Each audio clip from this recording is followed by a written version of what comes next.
Sí, abajo. ahí voy.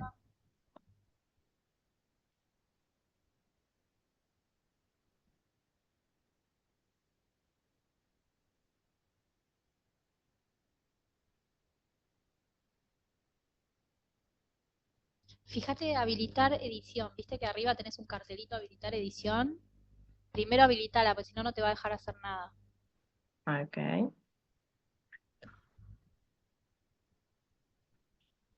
Ahora sí. Perfecto, Bien. perfecto. Y después, para compartir los otros, cierro este y vuelvo a compartir y abro los otros. Cerramos, sí, cerrás la presentación y no sé si querés probar compartirla directo, si no, dejamos de compartir, la abrís y volvemos a compartir. A Es lo ver, mismo. ¿Querés probar? Pero por ahí se te ay, tira. sí, pues los tengo acá todos en realidad, son estos. ¿Probar? Probamos. Dale, te dejo de compartir. Ahora probá a abrir el otro. Ahí está cargando.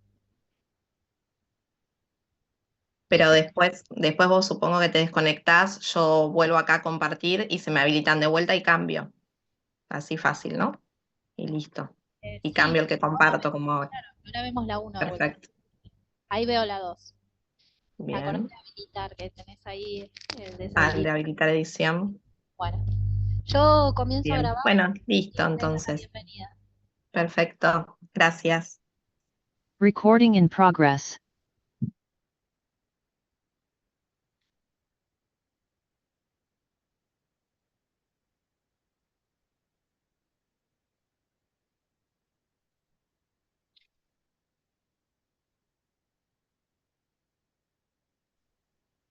Buenas tardes a todos, bienvenidos a 19º curso de neuroendocrinología de este año. Mi nombre es Marcelo Vitale, nos acompaña en la dirección Alberto Chervín, que ya desde hace muchos años venimos editando este curso. Seguramente debe haber muchos que han hecho ya este curso en otros años.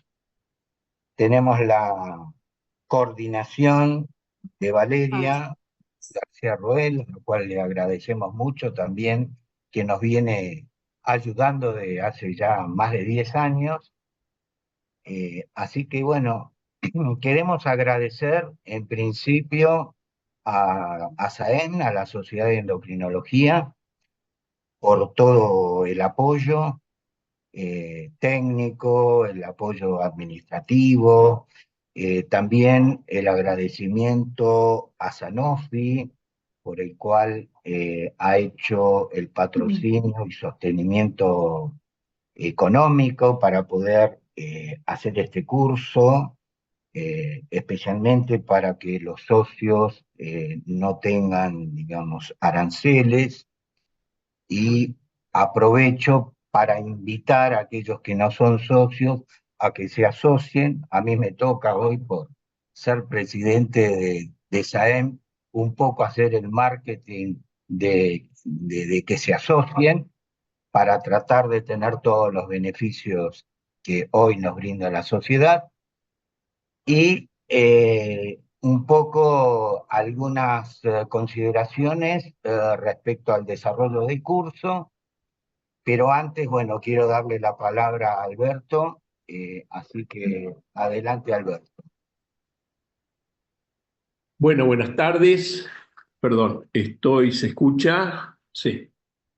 ¿Qué tal? Buenas tardes. Bueno, este es un curso que, como muchos sabrán, ya lleva 19 años, prácticamente ininterrumpido, salvo un año por la pandemia, y se ha convertido en un clásico ya de la formación de endocrinólogos en la parte de neuroendocrinología. Y bueno, darles, como dijo Marcelo, darles la bienvenida y espero que lo puedan aprovechar al máximo y que puedan tener un éxito en el examen final. Les agradezco la participación y yo diría que comencemos.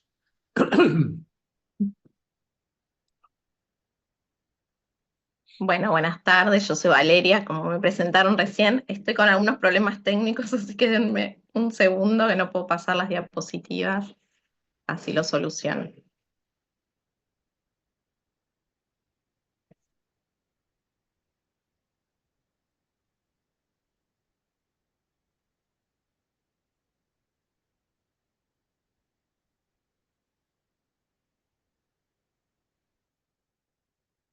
¿Con las flechas probaste?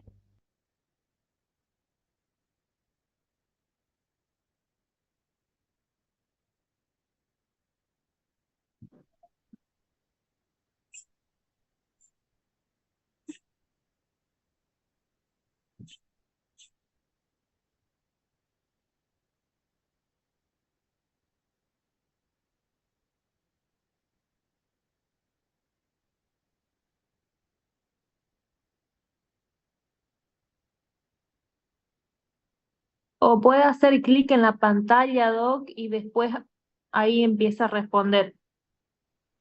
Sí, pero no responde, salvo que deje de compartir y vuelva. Intentamos dejar de compartir. Sí, porque no pasan, está como trabado. Ahí está, a ver, volví a compartir.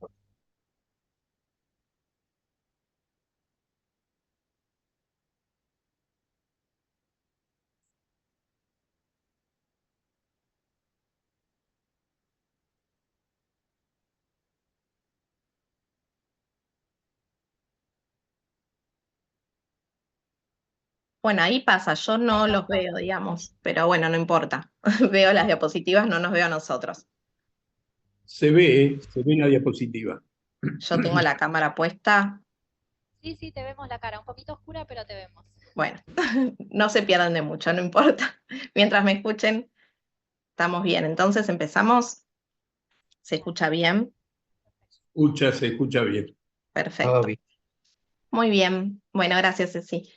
Bueno, yo voy a presentar el primer caso que vamos a discutir y bueno, son casos más que nada para presentar la patología y que puedan a raíz de estos casos, bueno, hacer las preguntas a los doctores y que se puedan hablar de las distintas patologías. Esta es una mujer de 21 años que consulta por disminución de la agudeza visual de 2 años de evolución con agravación reciente.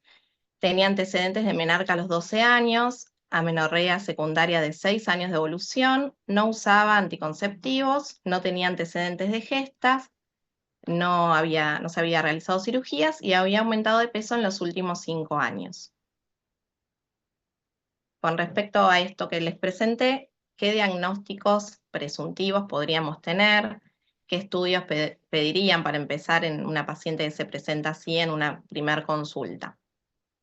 Quizá para discutir pueden escribir en el chat o si quieren habilitar el micrófono también. Es decir que, bueno, lo más relevante, tenía 2 años de evolución entonces de disminución de la agudeza visual, que era lo que refería a ella, y la menorrea, de 6 años. Hola, buenas tardes. Le pediría evaluación del eje tiroideo y prolactina como para empezar. Bien. Bueno, vamos a seguir, van participando diferentes así. Bueno, se le pidió laboratorio, resonancia y un estudio neurooftalmológico. En el laboratorio tenía una rutina normal con una glucemia de 110, presentaba una prolactina de 154 con dilución, tenía una TSH de 2,5 con una T4 libre de 0,6, una LH de 2, FSH de 2, un cortisol de 8 y una GH de 0,1. En el estudio neurooftalmológico tenía en el ojo derecho visión luz y en el ojo izquierdo una hemianopsia temporal. Se le pide en ese momento radiografía y resonancia de cerebro. Y en la radiografía vemos una silla turca, que sería esto, agrandada. Esta es la apófisis clinoides, que la posterior prácticamente no se ve. Eso es lo que podemos ver de la radiografía. Que si bien hoy, bueno, no solemos pedirlas, quizás si estamos en un lugar que no tenemos acceso rápido a imágenes, puede ser de utilidad en tumores grandes, ¿no?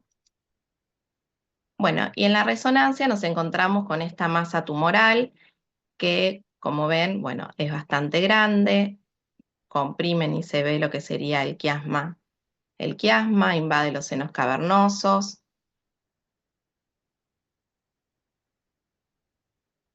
Acá vemos las carótidas, el sifón carotidio, como el tumor está englobando todo lo vascular. Era un proceso expansivo celar y supracelar, lateralizado a la derecha, con compromiso quiasmático y expansión a senos cavernosos, nivel líquido y señal que podría corresponder a grasa. ¿Qué diagnósticos presuntivos piensan con todo esto presentado ahora? Con la imagen, el campo, el laboratorio.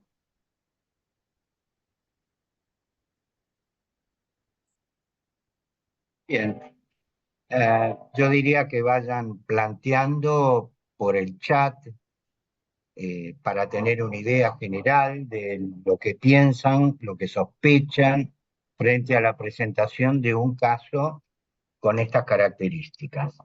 Y qué les llama la atención entre por ahí el tamaño tumoral y lo que vemos tanto en la parte neurooftalmológica, o sea, en el campo visual, como lo que tiene que ver con los dosajes hormonales, si ven ahí algún tipo de correlación por el cual puedan hacer algún comentario. Bueno, acá estoy viendo, pusieron macroadenoma, algunos, por el tamaño, macroprolactinoma, pusieron, a ver si hay alguna otra. No funcionante. ¿Ustedes leyeron algo? No funcionante pusieron Sí. también. Bueno, no funcionante, bien. Prolactina desconectiva, lo cual es bastante coherente. Podría ser también. Bueno, sigo. Bien, Macroadenoma con hiperprolactinemia. T4 libre baja pusieron. bien.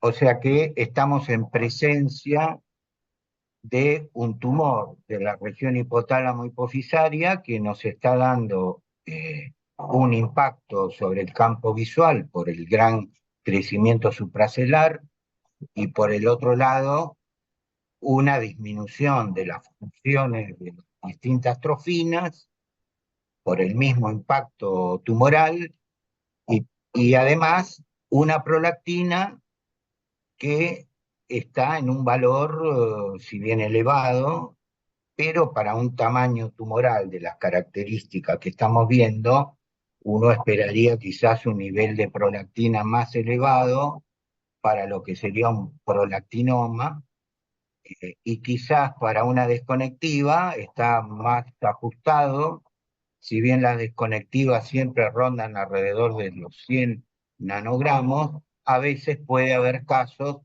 que se disparen un poco más y lleguen a 150 y a veces hasta 200 nanogramos. Muy bien. Yo no puedo ver el chat porque cada vez que veo el chat o que quiero ver la cámara se bloquea, digamos, no puedo pasar las diapos. Así que ustedes vean lo que van escribiendo y yo presento el caso, porque tuve que salir y volver a compartir porque se traba cada vez que veo eso. Así que no voy viendo lo que escriben, ¿sí? Bueno, sigo. Entonces esos podrían ser los posibles diagnósticos: adenoma no funcionante, un craniofaringioma podría ser también, un macroprolactinoma. Bien. Sigamos. Bueno, conducta, bueno, seguimos. ¿Cuál sería la conducta? Bueno, ya lo spoileé. En este caso la conducta fue quirúrgica. Y como tratamiento prequirúrgico, como habíamos visto en el laboratorio, tenía un hipocortisolismo, un hipotiroidismo secundario. Se inició tratamiento con hidrocortisona, 20 miligramos día, siempre antes que la levotiroxina, y con levotiroxina 100 microgramos día. Y se les dio pautas para la cirugía. En este caso se hizo una cirugía por vía subfrontal y presentó buena evolución posoperatoria con una diabetes insípida que fue transitoria. En la anatomía patológica, el diagnóstico fue prolactinoma difuso, acidófilo, marcaba para prolactina en más del 90% de las células y con signos de hemorragia anterior, hemosiderosis y organización fibrosa. Bueno, para un poquito. Sí. Esto probablemente, la hemorragia anterior o la hemorragia antigua, probablemente está explicando por qué frente a una gran masa tumoral tenemos solamente una prolactina de 150 o 154 nanogramos. Probablemente hubo una necrosis de alguna parte del tumor que hace que la prolactina no esté más alta, porque generalmente los niveles de prolactina están en relación al tamaño de la masa tumoral. A gran masa tumoral es muy poco probable que tenga solamente 154. Y todo esto es explicable por su hemorragia anterior o hemorragia antigua que tenía y fibrosis que tenía este tumor, ¿no? Por la larga evolución. Por eso quizá también se decidió una conducta quirúrgica, ¿no? Más allá de la parte visual, porque era más probable pensar en un no funcionante u otra patología que un prolactinoma. Exacto, exacto. Bueno, y el tratamiento fue hidrocortisona 20 miligramos día, levotiroxina 100 microgramos día. En la evolución presentó prolactinas un poco altas, de 204, 278, y se fue aumentando progresivamente la cabergolina hasta 2,5 miligramos por semana, con mejoría progresiva del campo visual. En una primera resonancia, 7 meses postquirúrgica, se veía un resto en el seno cavernoso derecho con disminución de la expansión supracelar. Después vamos a ver la posterior, esta imagen no la tengo, pero bueno, eso era lo que se veía, un resto en seno cavernoso derecho y disminución en la expansión supracelar. La paciente seguía en amenorrea con una prolactina de 29, una T4 libre de 1,5, tenía FSH de 4, LH de 2, estradiol de 10 y estaba con cabergolina 2,5 miligramos semana. En cuanto al campo visual, tuvo recuperación completa del ojo derecho, que ya veía visión luz, y el ojo izquierdo, que tenía una hemianopsia temporal, tuvo una mejoría y tenía una cuadrantopsia temporal. Continuó con controles periódicos, con igual tratamiento, sin cambios, y en septiembre de 2012 pidió una nueva resonancia de control, que en esta, que es a 2 años de la cirugía, se ve un pequeño resto tumoral y se ve un aracnoidocele con el quiasma, que sería este, que ahora se ve despejado. En esta vemos la comparación del tumor pretratamiento y bueno, ya los 2 años del tratamiento. Es decir, que había una silla parcialmente vacía. A ver, no sé si lo ven acá. Silla parcialmente vacía, aracnoidocele con descenso del quiasma y un pequeño resto tumoral a 2 años de la cirugía y en tratamiento con cabergolina. No sé si quieren hacer algún comentario de eso o sí. No, evidentemente, bueno, la respuesta que tuvo al tratamiento corrobora que esto era un prolactinoma y que respondió perfectamente a la cabergolina, ¿no? Muy bien. A pesar de la normoprolactinemia, persistía en amenorrea después de 2 años, tenía una DMO normal con sobrepeso, una leucemia de 126 con una glicosilada de 6, se pidió una TTOG que dio una intolerancia oral a la glucosa, presentaba una prolactina de 20 con cabergolina de 1,5 miligramos semana, se indicó dieta, ejercicio y metformina de 850 miligramos día, bajó de peso 12 kilos y continuaba en amenorrea. Se le planteó estrogenoterapia por esta situación, pero la paciente no quería recibir hormonas y se continuó con el control con imágenes. Bueno, acá tengo resonancias del 2003 al 2007 más o menos de control, donde se ve amplia mejoría, ya no se ve el resto tumoral. Esto sería el quiasma y este es el tercer ventrículo que se está herniando, cayendo casi en la silla turca. Bueno, se ve el aracnoidocele, el tercer ventrículo, quiasma. Acá también, acá tenemos el aracnoidocele celar. Tercer ventrículo, quiasma. Esta es de 2007. Acá se ve lo que sería el quiasma, el aracnoidocele y ya no se ve el resto tumoral.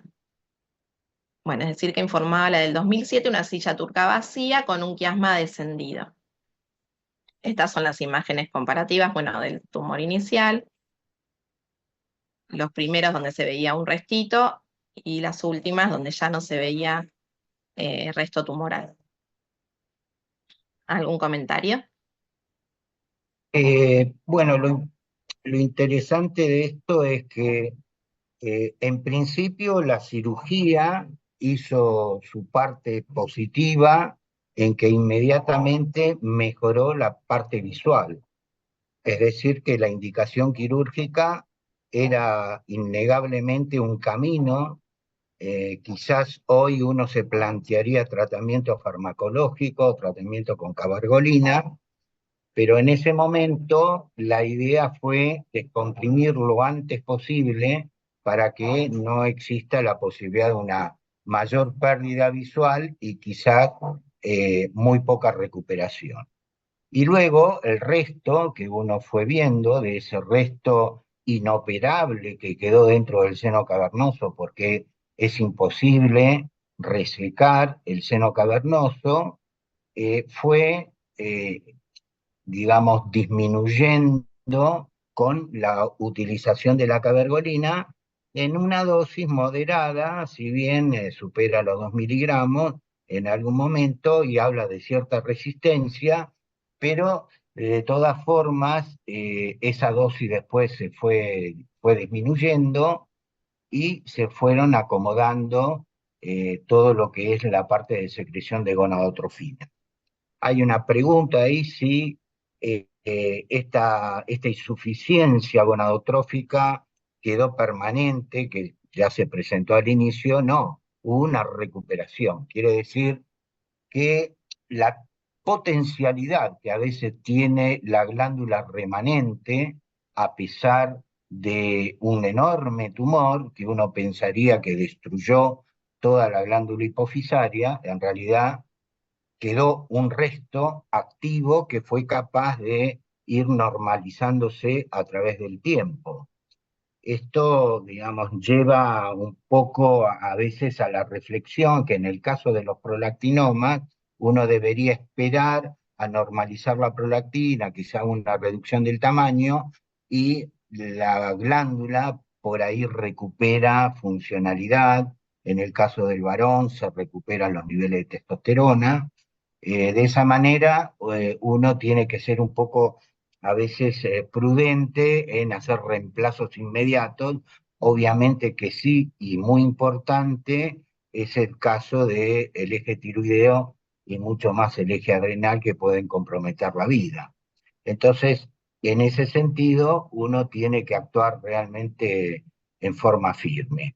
También había un comentario sobre el KI67. Es verdad, en esta paciente no se realizó, no había, donde fue enviado el material, no tenían el recurso para la medición del KI67, situación que después se fue normalizando en el laboratorio de anatomía patológica, pero sí es un dato importante porque nos puede dar una idea de la agresividad del tumor si sus niveles superan el 3%, que tiene que estar unido a otros factores de proliferación y de crecimiento como el P53 o el conteo mitótico. Así que bueno, no sé si hay otras preguntas respecto hasta donde estamos viendo acá. Yo Por quería ahí agregar, veo... sí, quería agregar que, bueno, al principio ¿por qué se decidió la cirugía? Un poco lo que dijo Marcelo es por el compromiso visual en principio, pero también porque existía duda si esto realmente, como dijeron antes, era un macroadenoma no funcionante con desconexión de tallo o era realmente un verdadero prolactinoma, porque tengan en cuenta que no teníamos todavía la anatomía patológica, entonces hubo que actuar rápidamente frente a la duda si realmente se trataba de un verdadero prolactinoma, más allá del compromiso, por supuesto, del campo visual. Si no, si uno hubiera tenido la certeza que esto era un prolactinoma, probablemente se podía haber actuado en principio con altas dosis de cabergolina. Pero bueno, quedó eso y entonces se decidió la cirugía. Muy bien. Hay hay una pregunta sobre la dosis de utilización de la cabergolina. Sí, lo que se recomienda es iniciar una dosis baja de 0,25 a 0,5 semanal y luego progresivamente ir aumentándolo hasta llegar a 2 miligramos y a partir de ahí tomar la decisión si uno continúa en esa misma dosis o la va aumentando. Por supuesto que esto está en relación al tiempo de utilización de la cabergolina, a la tolerancia de la misma, pero los escalonamientos de dosis uno los va a manejar a través de 1, 2 o 3 meses de utilización de la cabergolina como para tomar la decisión de incrementar la dosis. No es algo que uno lo hace inmediatamente, sino que va a ir escalonando. Ahora, dice, ¿cuál es el primer escalón hasta donde uno puede llegar? En general es hasta 2 miligramos, uno en 1 miligramo puede hacer una valoración y por lo menos deberían pasar 4 o 6 semanas y después, bueno, volver a aumentar la dosis. También depende de los niveles de prolactina, no es lo mismo 200 de prolactina que 2000 o 4000 de prolactina, donde uno ya infiere que puede haber una resistencia y que requiere una dosis más alta. Por supuesto que los resistentes a veces pueden ser en niveles de prolactina más baja, pero lo habitual es que la resistencia esté dada más en niveles por arriba de los 200 nanogramos de prolactina. No sé un poco si responde la pregunta que estaban haciendo.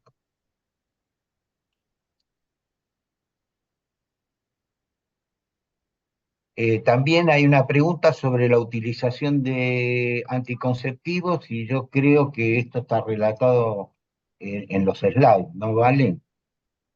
No, en realidad en ella no se le dio porque no quiso, o sea que no, en esta paciente no. Sí. Se le Sí, propuso, pero no quiso.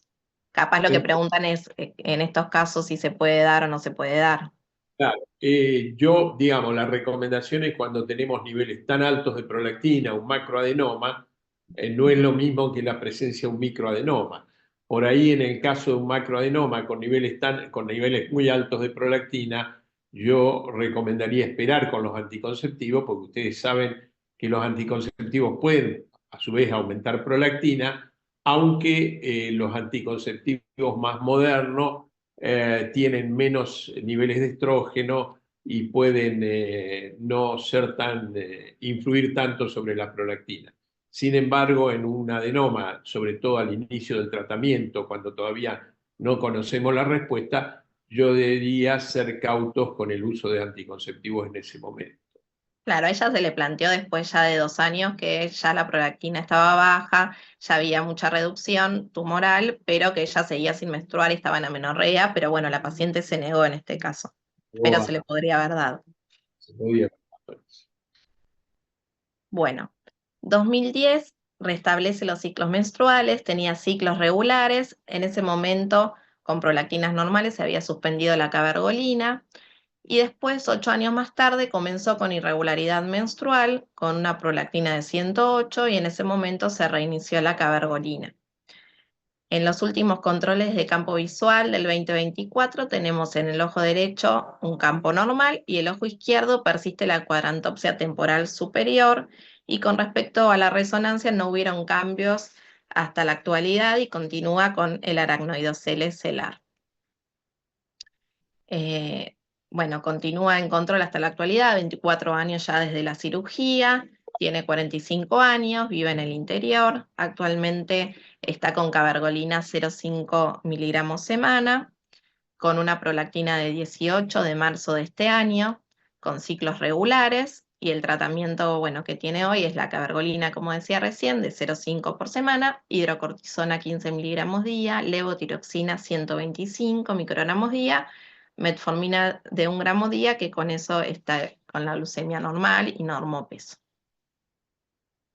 Yo quería agregar de que ese campo visual, si no hubo recuperación, ya probablemente del defecto campimétrico que quedó, probablemente ya no, seguro que ya no va a haber recuperación porque ya pasaron muchos años y generalmente hay una lesión del nervio óptico que cuando llega a tanto tiempo ya es irrecuperable. Y Así por que otro, perdón, y por otro lado, que en estos pacientes no tienen OCT, que hoy sí tendrían, porque, bueno, en ese momento no se hacía, pero si no, hoy en todos los pacientes que se van a operar o en tratamiento se les pide, además del campo visual, el OCT, que da algún parámetro más de cómo va a ser la evolución, ¿no? exacto. Preguntan si hay un fenómeno Hooke al inicio que podía haber dado ese nivel de 154. La realidad es que nosotros ya habitualmente, sistemáticamente pedimos prolactinas con diluciones. Al pedir la prolactina con dilución ya evita ese efecto Hooke y por lo tanto uno reconfirmó a través de eso de que la prolactina que se estaba midiendo era la real. Después de la cirugía hubo otras mediciones de prolactina, también con dilución, y ninguna de ellas superó los 200 o 220, creo. Por lo tanto, los niveles que mostramos son los niveles que tenían y no había un efecto Hooke. También preguntan qué se pediría en la anatomía patológica. Esto es interesante. En este módulo han tenido una clase de la doctora Figurelli, que es la anatomopatóloga, y que seguramente ahí está todo lo que hoy uno puede pedir en un laboratorio de neuropatología avanzado, que sería no solamente pedir estos factores como el KI67 y el P53, sino que además medir el índice mitótico, que es la reproducción celular, y además ya se empezó a hacer determinaciones de factores de transcripción, que como el PIT1, que ya se está empezando a medir, y que nos dan una referencia hacia una mayor agresividad de los tumores. Esto sería lo ideal. Lo que ocurre es que no todos los servicios de anatomía patológica, habida cuenta de la baja prevalencia de esta patología, por ahí no tienen todos los elementos para hacer las determinaciones correctas. Siempre está la sugerencia, porque se puede hacer, de derivar las muestras hacia laboratorios por ahí más especializados.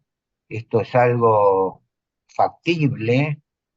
Por ejemplo, en el Hospital Fernández, la doctora Figurelli, que es la jefa de patología, ella recibe muestras de todo el país y hace por ahí una valoración un poco más exacta, más profunda de la que por ahí se pudo hacer en el lugar de origen. Así que eso también es un dato importante, porque hoy una muy buena anatomía patológica nos va a decir qué pronóstico puede tener este paciente con su tumor y por ahí tomar las respectivas medidas para tratar de evitar la posibilidad de una recidiva. No Ahí sé en un si hay... momento habían preguntado si no se había considerado radioterapia en el seno cavernoso por ser nulípara la paciente, pero en realidad fue un momento no muy largo que tuvo un pequeño resto tumoral que además después evolucionó sin resto tumoral, o sea que no, en ella no se planteó, pero porque tampoco dio la situación más allá de si era nulípara o no, ¿no? Y no estaba indicada la radioterapia porque tuvo una buena respuesta al tratamiento médico, a la cirugía y al tratamiento médico complementario. O sea que en ese caso, con buena respuesta, no se justifica hacer una radioterapia. Y además, siendo solo resto del seno cavernoso, tampoco son los mejores pacientes, ¿no? Para hacer Exacto. una radioterapia. Ok. Después preguntaron si se había recuperado el eje adrenal y si se reevaluaba. Se reevalúa generalmente suspendiendo la dosis vespertina del día anterior y persistía con la insuficiencia adrenal. Y en este caso, más allá de que no está, digamos, la masa tumoral, también tuvo un aracnoidocele celar y en algún punto varias de sus funciones lo las recuperó por ahí, por eso también, ¿no? No sé si Eh, quieren. agregaría respecto a esto último que menciona Valeria, el aracnoidocele, la silla turca vacía, pasa a ser otra patología en realidad. Hay una clase sobre eso. ¿Y por qué? Bueno, porque tiene un comportamiento pseudotumoral el aracnoidocele. Ese comportamiento tumoral se basa en que, primero, se llenó de líquido toda la parte donde antes estaba el tumor. Se pueden ver las imágenes si, si las querés poner, vale. Pero eso, ¿qué hizo? Traccionó el quiasma. Y a veces hay quiasmas que son muy rígidos y al ser traccionados hacia el piso de la región celar, pueden comprometer la visión.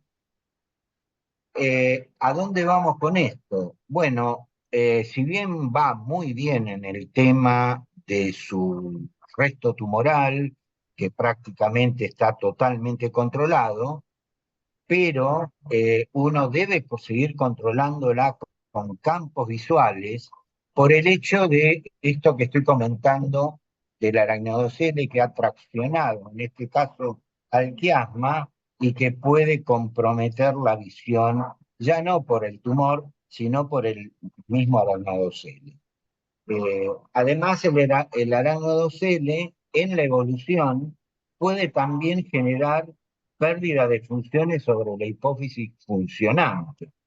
Entonces, si bien la paciente salió de la patología severa que tenía tumoral, y hoy tiene esta consecuencia del aracnodocele, que además, entre otras cosas, puede producirle una fístula de líquido cefalorraquídeo.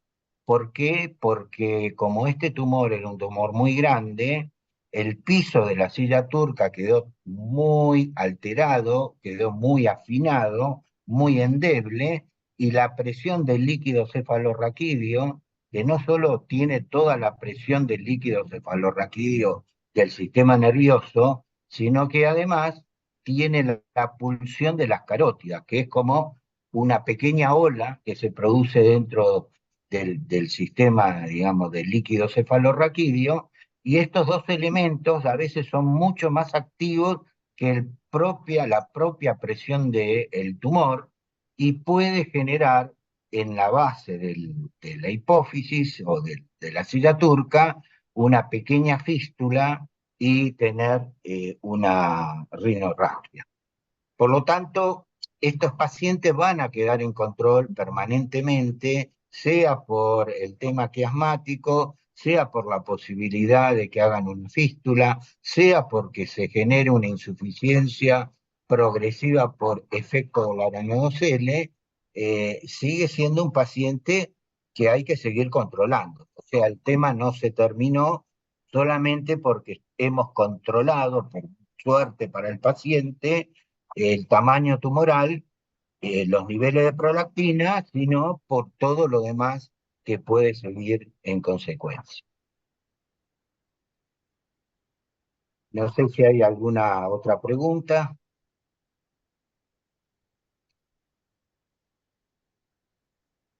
Y ahí escriben. Sí, Ahí preguntan Sí. si el mismo aracnoidocele podría causar aumento de la prolactina luego de los años sin que signifique una recidiva tumoral. Preguntan. correcto. Buena Dentro pregunta. de las complicaciones que la aracnodocele va a traer, existe la posibilidad de una secreción de prolactina por desconexión. Vuelve a funcionar como un tema de tipo tumoral. Esto lo van a ver en la clase que hay sobre aracnodocele, donde está descrita la hiperprolactinemia. Pero bueno, nosotros ahí vamos a tener que discernir si esto es por el aracnodocele o porque se está reactivando realmente el prolactinoma. Por eso, estos pacientes siempre se recomienda que vienen de grandes macroprolactinomas, no hacer una suspensión, no es a veces recomendable, y lo probamos en este mismo paciente, que al suspenderle la cabergolina nuevamente comenzó a elevarse con la posible consecuencia de un crecimiento tumoral. Por lo tanto, siempre la recomendación, a diferencia de un microprolactinoma, como van a ver, es dejarles una dosis mínima, aunque sea, por la posibilidad de que nuevamente se produzca una secreción de prolactina y crecimiento tumoral. En general se va a manejar dosis muy bajas, uno lo debe ir chequeando, por eso digo, son pacientes que van a quedar siempre en control. No es algo que uno pueda decir, está curado, no vuelvas más. Aparte, en endocrinología hay un axioma que es paciente endocrinológico, es un paciente crónico. Así que de todas maneras, el paciente debe continuar en control y estar atento a todas estas variables posibles. Bueno, Sí. pasamos ¿Hay al algún número 2. otro comentario?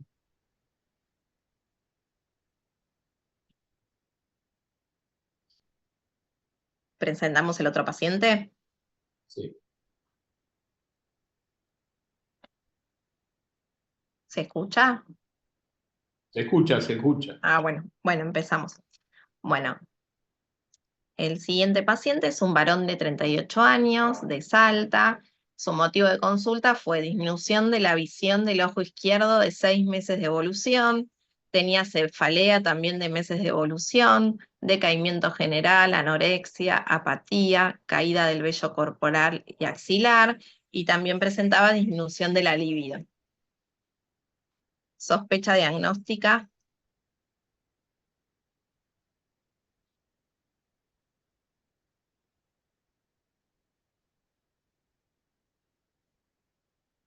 Vean ustedes el chat porque yo no puedo, ¿eh? Acá dice hipogonadismo, alguien planteó hipogonadismo central, hipogonadismo por hipofunción, debe ser, hipogonadismo hipogonadotrófico, hipogonadismo Bueno, hipogonadotrófico, y aparte, hiper... del hipogonadismo, por la cefalea, la disminución de la bueno, acá habla de disminución de la visión del ojo izquierdo, que es como él lo refiere, ¿no? Pero eso también hablaría de alguna otra cosa. un efecto de masa, plantean, por un tumor celular, bueno, hipogonadismo hipogonadotrófico por una masa tumoral, Muy bien. Bueno, tumoral, ¿qué estudio solicitaríamos? Bueno, es más o menos como dijimos la vez anterior. Laboratorio, resonancia, con cingadolinio, estudio neurooftalmológico, campo visual computarizado y el OCT.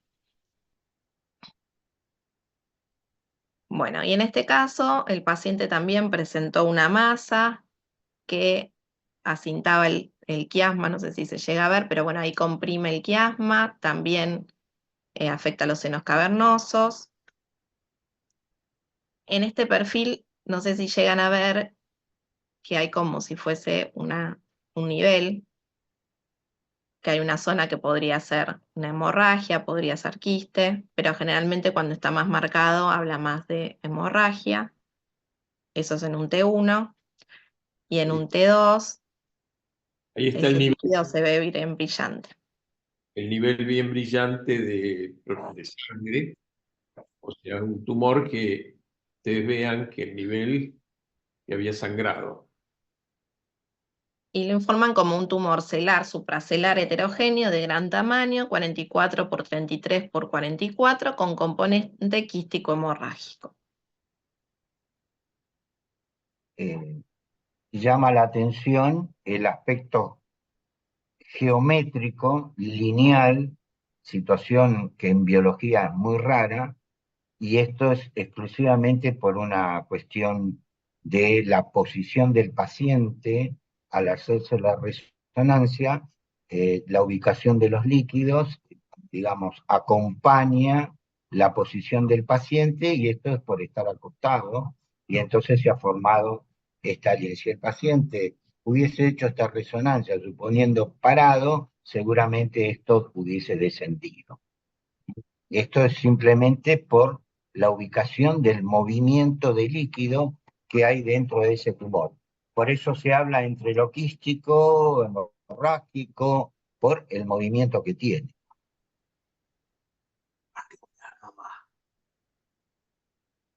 Bueno, y en el campo visual, en el ojo derecho veía 10 en 10 con una hemianopsia temporal, el ojo izquierdo cuenta dedos con una cuadrantopsia temporal superior. El relato del paciente en la primera consulta era que tenía visión normal en el ojo derecho, porque bueno, la agudeza estaba bien, pero tenía la hemianopsia que no se había dado cuenta, y en el ojo izquierdo esta disminución de la visión era cuenta dedos con una cuadrantopsia temporal superior. Impresión diagnóstica.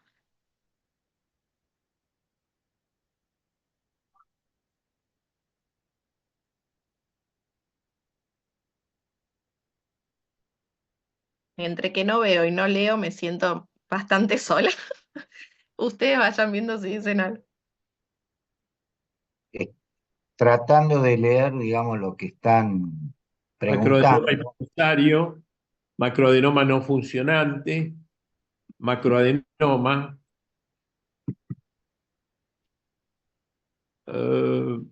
puede ser un no funcionante, macroadenoma con apoplejía hipofisaria, apoplejía, preguntan.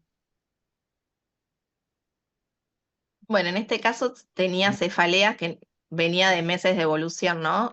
No podría, en realidad, si bien tienen sangrado, no fue como un evento tan abrupto. Claro. Y bueno, igual ahora cuando veamos lo que viene, lo podemos seguir discutiendo. Pero bueno, la cefalea y el sangrado lo tuvo, aunque de tiempo de evolución. No es lo más típico, ¿no? Exacto. Bueno, seguimos con el laboratorio. Presentaba una prolactina de 7000 nanogramos mililitro, con un cortisol de 7,5, una T4 de 5,1, una T4 libre de 0,7 y una testosterona de 0,1 nanogramos mililitro.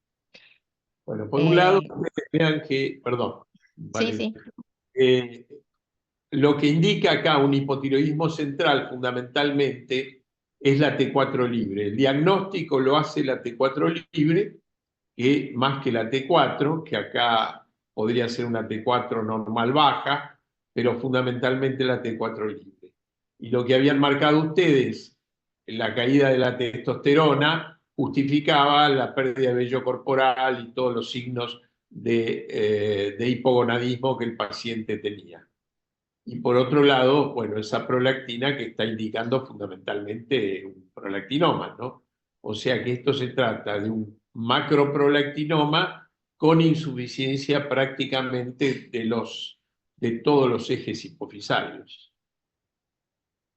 Y una prolactina bastante alta que iría un poco en contra de esto de la apoplejía, ¿no? Que está bien Probablemente, sangrar. No, esto que preguntaban de la apoplejía, que podría haber sido, pero en realidad tampoco daría prolactinas ahora tan altas. Como que si hubo un sangrado, quizá hasta tuvo prolactinas más altas antes del sangrado, eso no sabemos, pero por la cefalea, que en realidad no fue algo abrupto, que es de varios meses de evolución, el valor de prolactina y demás, no iría tan a favor de la apoplejía, que era lo que preguntaban antes.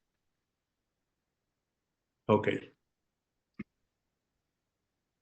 Bueno, ¿cuál es su diagnóstico? ¿Qué conducta adoptaría?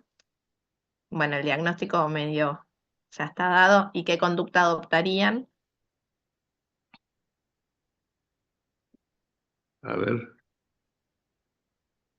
Cabergo, Hidro y Levo plantean cirugía, cirugía, cirugía. Hay muchos que se inclinan por la cirugía. Cabergolina, cirugía. Bueno, ahora vamos a contar lo que hicieron ustedes y bueno, ¿y qué haría uno con las posibilidades de cada uno? ¿No? Está dividida entre cabergolina, entre cirugía con reemplazo de los ejes o cabergolina con reemplazo de los ejes. Es un poco lo que se plantea acá, hidrolevo más cabergolina. Eso, ahí está dividida la... Muy bien. Bueno, Una acotación por ahí para ir llevando un poco el pensamiento de cómo manejaríamos el caso. Siempre que uno va a plantear una cirugía, estamos hablando de una situación importante, extrema, que no tenemos otra manera de manejarlo y que de alguna manera está teniendo un compromiso muy significativo, por ejemplo, de la parte neurooftalmológica, el compromiso quiasmático, que por otro lado debería estar relacionado con algo agudo. ¿Qué significa? Que haya perdido visión abrupta en 48, 72 horas o en la última semana, o algo que, o algo que es, digamos, inmediato. En el caso de los prolactinomas, que por ahí no tienen un compromiso visual agudo, uno podría plantearse otra situación más allá de la cirugía. Sin embargo, la indicación quirúrgica, cuando hay un compromiso visual, sigue siendo una cosa, digamos, indicada. Entonces, aquí va a funcionar mucho y a predominar un poco la experiencia de cada uno, la experiencia del grupo, digamos, quirúrgico que puede estar interviniendo. Uno sugiere siempre que este tipo de patología y en este tamaño y ante la posibilidad de una intervención quirúrgica sea manejado también por el cirujano o el grupo de cirujanos. Entonces, acá viene, bueno, ¿qué haríamos? Porque sabemos que con cabergolina podemos tener buenos resultados, que puede haber una disminución de tamaño, pero también tenemos que ver si la velocidad con que uno tiene que actuar, porque con la cabergolina no sabemos cuán rápida puede ser la respuesta, no sabemos si va a ser respondiente o no, y en qué dosis y en qué tiempo. Sabemos, y lo van a ver en las clases, que los prolactinomas en varones siempre son un poco más resistentes, más cuando tienen niveles tan elevados de prolactina. Entonces, se nos plantean todas esta situación en que, ¿qué hacemos? ¿Lo tratamos? ¿Hablamos con los neurocirujanos y que el neurocirujano decida la conducta? ¿La decidimos nosotros como endocrinólogos? Y esta es la cuestión que se plantea.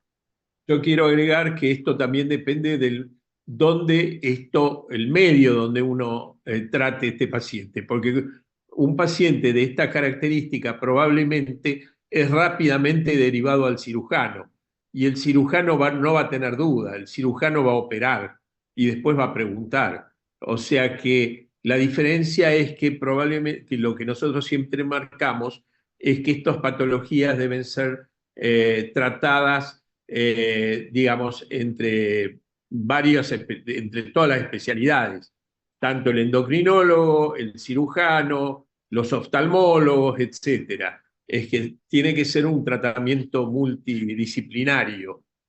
Y eso fue lo que nosotros hacíamos y hacemos en el hospital. O sea que se trata en Ateneo y se discute el caso y se determina cuál va a ser la conducta. Pero vuelvo a repetir, si este es un paciente particular que probablemente fue al endocrinólogo, después al cirujano, el cirujano va a decir, operémoslo de entrada y no planteemos otra posibilidad, probablemente, ¿no? Bueno, ¿Ah? bueno, Que y en ese- este caso, sigo. Se ¿Sí? interna, bueno, en este caso, internaron al paciente para iniciar tratamiento con cabergolina del prolactinoma gigante y compensar el hipopituitarismo, también teniendo en cuenta que el paciente vivía muy lejos. Se indicó hidrocortisona, 100 miligramos intramuscular, de inicio por la sintomatología del paciente, y luego inició con 30 miligramos día vía oral. Luego se inició levotiroxina, 75 microgramos día, y cabergolina, que empezaron con 1 miligramo por semana, 0,5 en 2 veces. Bueno, es lo que hablaba Alberto recién, o sea, más allá de poder probar con cabergolina y también depende de la experiencia de cada uno, sería un paciente que para tratamiento más allá de donde vive se internaría por los riesgos, ¿no? Y como para poder estar bien atento a lo que pasa. Y después tener en cuenta esto de siempre iniciar primero hidrocortisona y luego levotiroxina, que por las eh, caras que veo que algunos nombres me suenan de muchas veces, ya lo deben tener súper claro, pero bueno, es algo muy importante. Hay que tener en cuenta que acá una de las cosas, uno de los ejes que no se trató de inicio fue el eje gonadal, o sea, no se le dio al paciente testosterona de Me entrada estás porque, spoileando la pregunta. ¿cómo? Me estás spoileando la pregunta, mira. Ah, porque hay una pregunta sobre eso, no la vi. Ahí, ¿le darían tratamiento específico del hipogonadismo? Y probablemente sí, pero no en una primera Ahora. etapa. En una primera etapa, lo que nosotros teníamos más como prioritario era tratar de reemplazar los ejes de mayor importancia, en este caso. No digo que el eje gonadal no tenga importancia, en absoluto tiene una importancia importante, tiene una importancia importante, valga la redundancia, pero lo dejábamos probablemente para una segunda etapa. Bien, Eh, lo bien. importante era acá la parte visual y el reemplazo de los ejes tanto adrenal como tiroideo, ¿no? Y además tal vez al mejorar, digamos, la prolactina y demás, también puede mejorar, si es un hipogonadismo secundario, también puede mejorar, al mejorar el resto y no necesita tratamiento, ¿no? Exactamente. Eh, un comentario respecto a la dosis de inicio del tratamiento con cabergolina. Algo mencioné antes de iniciar con una dosis baja. El riesgo siempre es la apoplejía que puede conllevar la cabergolina. No sabemos si puede tener una hiperrespuesta o no. En general es muy raro de verla, pero puede ocurrir, con lo cual siempre está aconsejado un inicio con dosis baja, 0,25, 0,5 semanal, y después progresivamente ir aumentando la dosis. Nosotros, y un poco por la época en que estábamos utilizando la cabergolina, vean ustedes, hace 20 años, la cabergolina salió al mercado casi en el año 2000, o sea, había muy poca 97, experiencia, 97, 97, 97. 98, había muy poca experiencia en el uso prequirúrgico, digamos, y entonces nosotros tomamos siempre la prevención de internar al paciente, más si vivía lejos, y darle una dosis pequeña e ir aumentando. Luego nos dimos cuenta que podíamos ir un poco más rápido utilizando dosis por ahí un poco más altas. De hecho, hoy prácticamente el comienzo de este tratamiento nunca es menos de 0,5 miligramos por semana, y ya la otra semana está con 1 miligramo y en la tercera está con 2 miligramos. O sea, vamos bastante rápido, siempre y cuando el paciente tenga un contacto directo casi diario por si hay algún síntoma. Y por otro lado, eh, el privilegio que hemos tenido de tener un servicio de neurocirugía con funcionamiento las 24 horas, especializado en estas patologías, que ante cualquier inconveniente y a cualquier hora de las 24 horas, el paciente podía dirigirse a internarse. Esto, un gran beneficio para el paciente, para nosotros como aprendizaje, pero lo que hemos visto, y la verdad que apoplejía hemos visto muy poco, Alberto, vos podés comentar también, a pesar de haber utilizado dosis importantes de inicio. De cualquier manera, uno no quiere romper las reglas y uno aconseja iniciar con dosis baja de 0,5, 0,25 e ir gradualmente aumentando esta dosis y con, digamos, el paciente que tenga una buena comunicación con nosotros, con el endocrinólogo, para que vaya comentando semana a semana cómo se siente y si hay algún percance. Ese percance va siempre de la mano más riesgosa de la posibilidad de una apoplejía, aunque es baja la probabilidad de que eso ocurra, pero la realidad es que puede llegar a ocurrir. Y también es verdad que puede ocurrir, y no dependiendo de la dosis de la cabergolina, sino de del propio mecanismo intratumoral que puede llevar a una apoplejía. Quizás comenzamos con 0,5 y a la semana el paciente hace una apoplejía, y hasta dónde podríamos decir que es por la cabergolina. A veces es propio mecanismo porque tenía que ocurrir. Entonces, ahí ya es otra la circunstancia. De cualquier manera, la sugerencia siempre es iniciar con bajas dosis, estar atento, tener una buena comunicación con el paciente por si hay algún evento indeseable de este tipo. Y lo otro es el uso de la hidrocortisona. En este caso se le dieron 100 miligramos. Como saben, la hidrocortisona en forma inyectable podemos definirla, y se ha definido como una droga heroica, ¿no? La droga heroica es aquella que genera un cambio inmediato una vez que se aplicó, y la verdad que un paciente que está con astenia, con gran decaimiento y con una enorme sintomatología, uno le inyecta la hidrocortisona, 100 miligramos, a veces en forma inmediata, uno ve un cambio extraordinario en la situación del paciente. Por eso se hizo esta indicación, que habitualmente es una indicación prequirúrgica. Al momento antes de hacerse la cirugía se le da hidrocortisona inyectable, después durante la cirugía y obviamente en el posoperatorio, pero en este caso se utilizó porque el estado general realmente no era muy bueno. No sé si hay algún otro comentario. Continuamos. Sí, sí. Bueno, entonces el cuadro para refrescar de este paciente era que habían disminuido la visión del ojo izquierdo de 6 meses de evolución, con cefaleas, decaimiento, anorexia, caída de vello, disminución de la libido.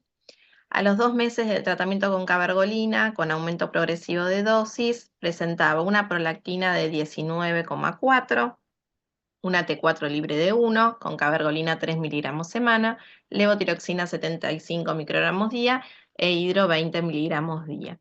En el campo visual de control tenía una agudeza visual de 10 en 10, como él ya tenía, pero ahora sin defectos campimétricos, que antes tenía una hemianopsia temporal del ojo derecho, y en el ojo izquierdo, que tenía cuentadedos, ahora veía 6 en 10 y había una reducción de la cuadrantopsia. Gran mejoría en lo que es campo visual. Y entonces en la resonancia que se pidió a los 5 meses del tratamiento con cabergolina, vemos cómo se redujo el tumor, vemos el quiasma liberado, ya no está comprimido. Reducción franca en los diámetros de la lesión, 25 por 21 por 20, el quiasma descendió a su posición habitual y el tallo desviado hacia la izquierda. Estas son las imágenes comparativas. Esto solo con 5 meses de tratamiento.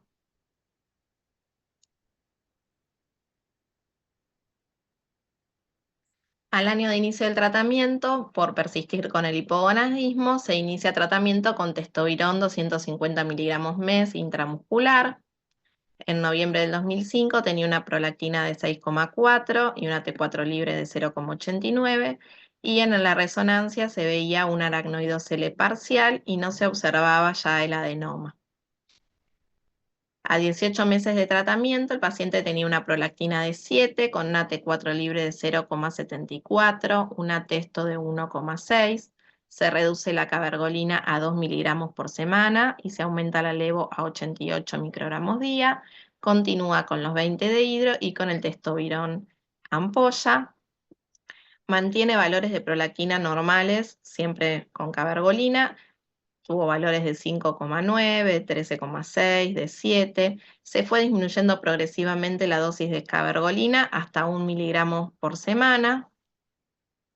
Si bien ya no se veía, digamos, el resto tumoral, las prolactinas venían bien, pero iban bajando de a poquito. Y esta es la imagen que tenemos, donde se ve el tercer ventrículo herniado, el aracnoidocele celar. O sea, prácticamente va dentro de la silla turca el tercer ventrículo, aracnoidocele celar. Esto es con 2 años de tratamiento, un aracnoidocele con quiasma y tercer ventrículo dentro de la silla turca. Esto sería el quiasma.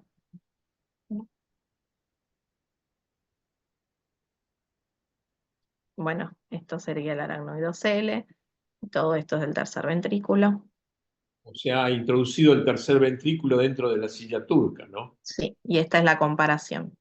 Esto puede ser un riesgo para el campo visual también, ¿no? Claro, exacto.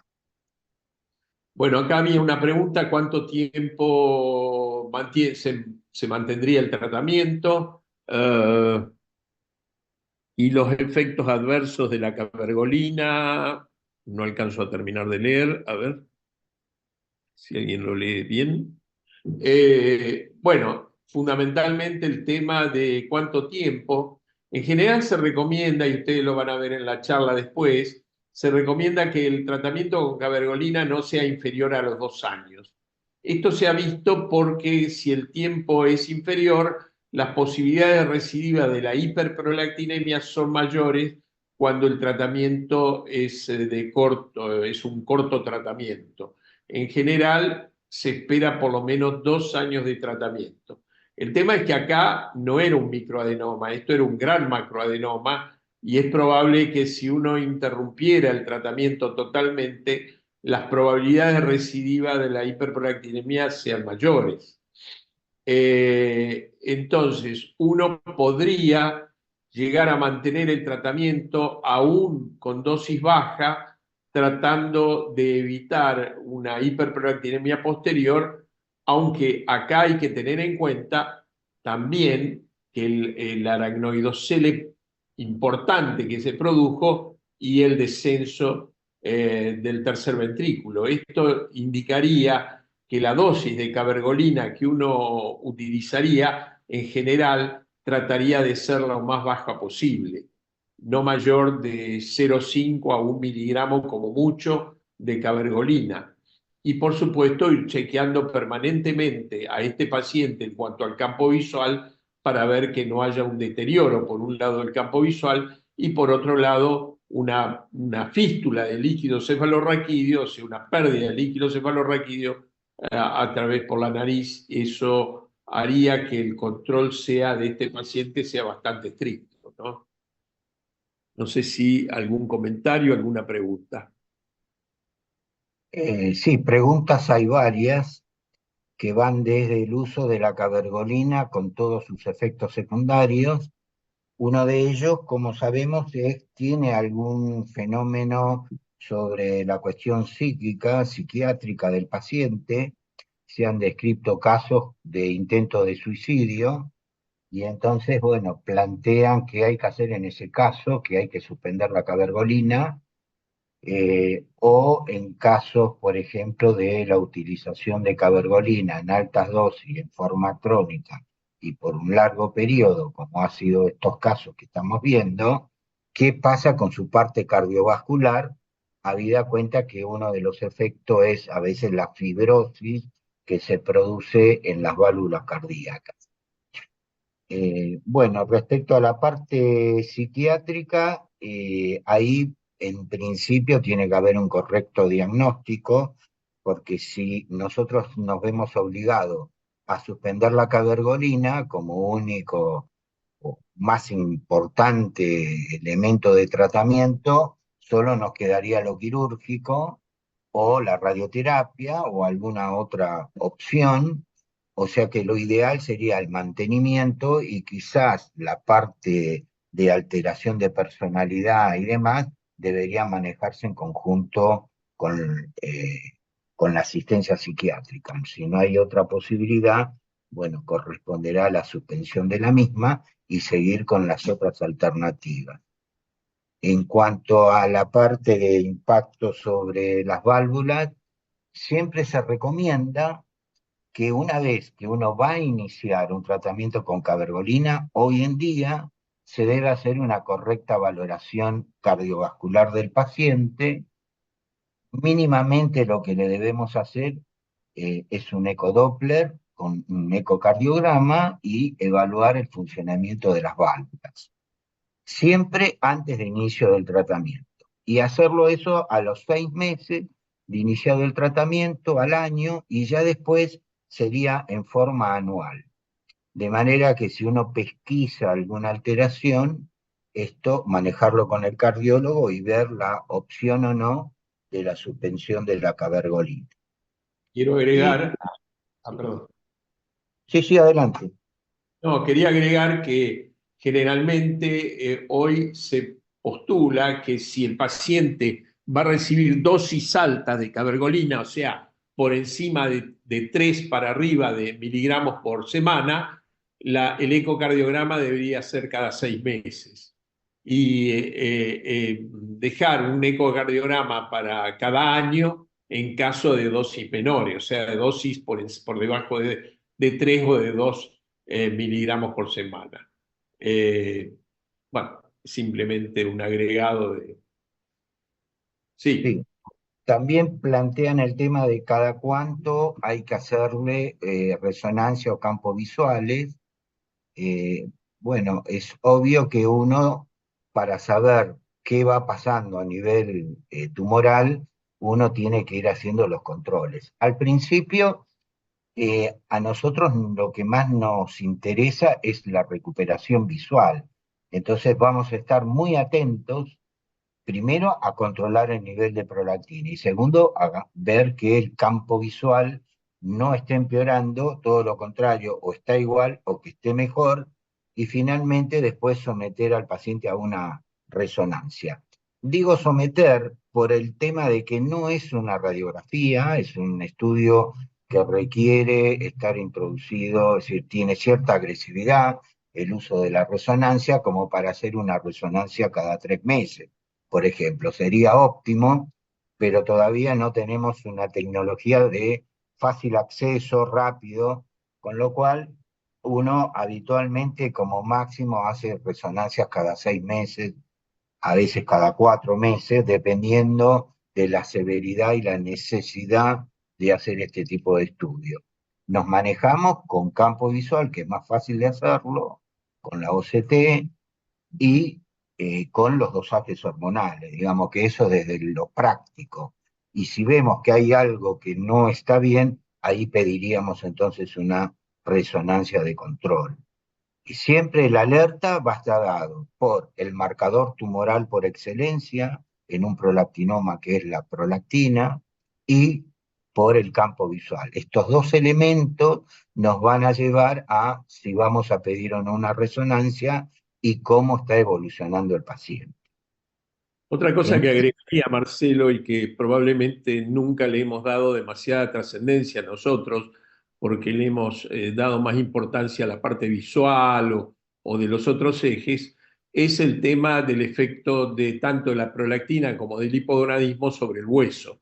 Es una de las cosas que nosotros no hemos remarcado, pero bueno, yo creo que tenemos que empezar a modificar esto y probablemente en pacientes con altos niveles de prolactina o con un hipogonadismo, ya sea hombre o mujer, habría que pedirle una densitometría ósea para ver qué es lo que está pasando con su impacto óseo, tanto por parte de la prolactina, de la hiperprolactinemia, como del hipogonadismo, porque se ha visto que en estos pacientes, justamente que tienen altos niveles de prolactina o en hiperprolactinemia, se ha visto la presencia de fracturas de columna, mayor incidencia de fracturas de columna en pacientes con prolactinomas que en pacientes sin hiperprolactinemia.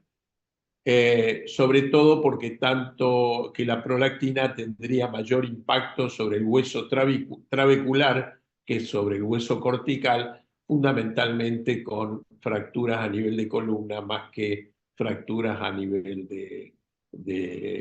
digamos, de columna, perdón, Que de cadera.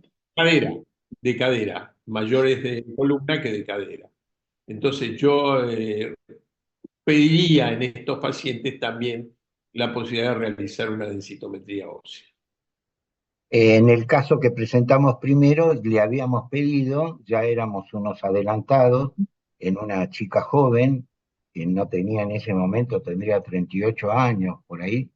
El primer caso que presentamos hicimos una densitometría, de hecho está en el slide, que no era algo recién, se hablaba, estamos hablando de hace muchos años, del tema del impacto de la hiperprolactinemia sobre el metabolismo óseo. Hoy está también en la acromegalia, es decir, en el Cushing ni que hablar, le estamos dando una mayor trascendencia. Una clase sobre hueso y Hay una neuropatía. clase sobre hueso, este año ya lo incorporamos, o sea, es evidente que le acompañamos a nuestros colegas osteólogos en esto en cuanto a estudiar mejor toda esta patología consecuencia de las alteraciones hormonales de este tipo de tumores, ¿no? Secretantes particularmente.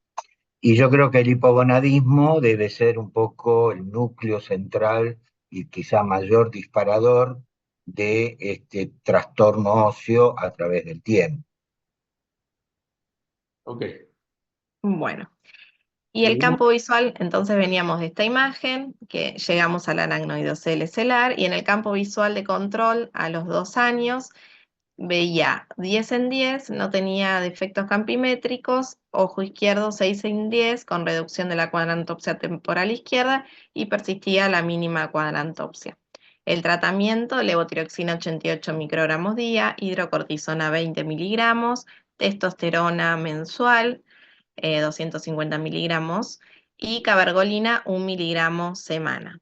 Continuó en seguimiento por el servicio hasta el 2013, por 9 años, sin cambios en la resonancia ni en el campo visual. Se disminuyó la cabergolina, como decía el doctor Chervin antes, a 0,5 miligramos semana, y bueno, y luego continuó sus controles en Santa Fe, de donde era el paciente. Muy bien. Seguimos. Hay una pregunta o hay